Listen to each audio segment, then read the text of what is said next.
and TV channel going over to, well, ITV today. This is on ITVX. It's been appearing on ITV as well. It's also been on BRIT box in the US. A couple of months ago this started airing, and it's season 2 or series 2 because we're in the UK of something I reviewed a little while ago, series 1, and I quite liked it. Let's have a look at series 2. It's called The Tower and subtitled Death Message. Please, if you're new to the channel, push that subscribe and push the bell notifications. Everything film and TV, reviews like this, previews, information vlogs, lots of different things. So great to have you on board. Please spread the word and leave your comments on this series or anything to do with film and TV. Be great to hear from you. Yeah, series 1 originally aired on the 8th of November and consisted of just 3 episodes. Series 2, as I said, subtitled Death Message, has 4 episodes, so 1 extra, now available on ITVX in the UK and BritBox still in the US.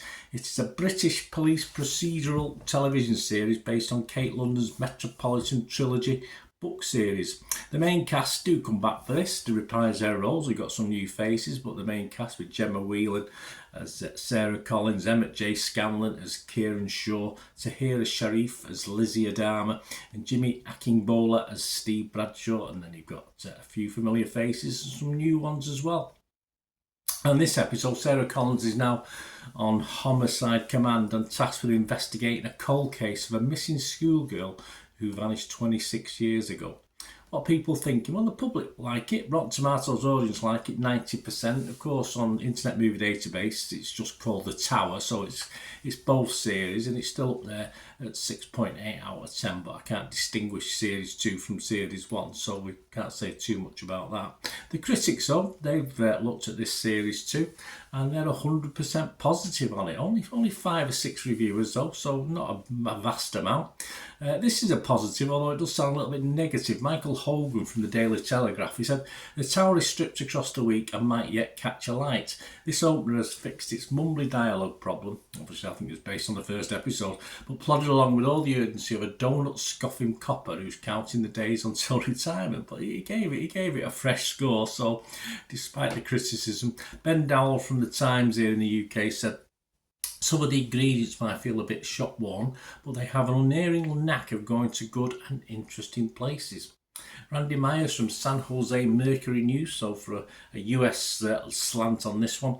"Polished in every way," she said. "The acting, dialogue and complicated ethical quandaries. This crackerjack series is super smart." Yeah, I think the Americans like it more than us British. Perhaps we've become too familiar with these British procedural police dramas here in the UK. We sort of take this sort of thing for granted. Perhaps over the pond it's looked upon a little bit differently.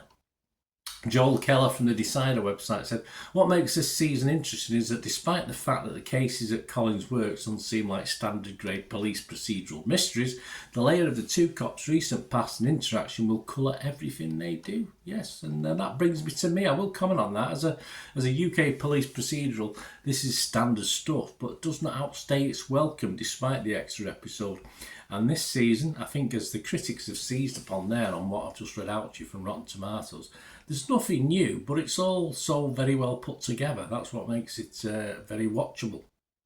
I don't find the characters, whether the good guys or the bad guys in this, or the in-between, which there are, of course, that interesting, in fairness. The lead, played by Gemma Whelan, again, is a little bit one-dimensional for me. She's not my favourite actor or character, unfortunately, but it's a good story, and that sort of keeps you interested despite the flaws that I find in most of the characters.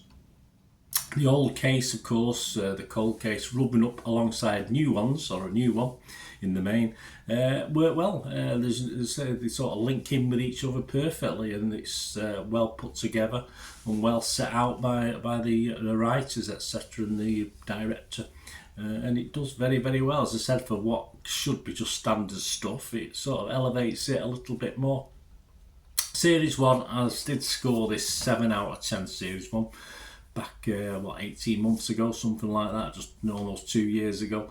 I won't give this quite as high, but I'm going to give it a healthy 6.5 out of 10, so it's a bit positive on Rotten Tomatoes, fresh on Rotten Tomatoes and positive on Metacritic if I was doing a review for those. But 6.5 out of 10, definitely a good watch, and 4 episodes, just about spot on. I thought it wasn't overdo it, didn't over egg it, it didn't under egg it. Just really worked for me. Let me know what you think, guys. Anyway, great to hear from you.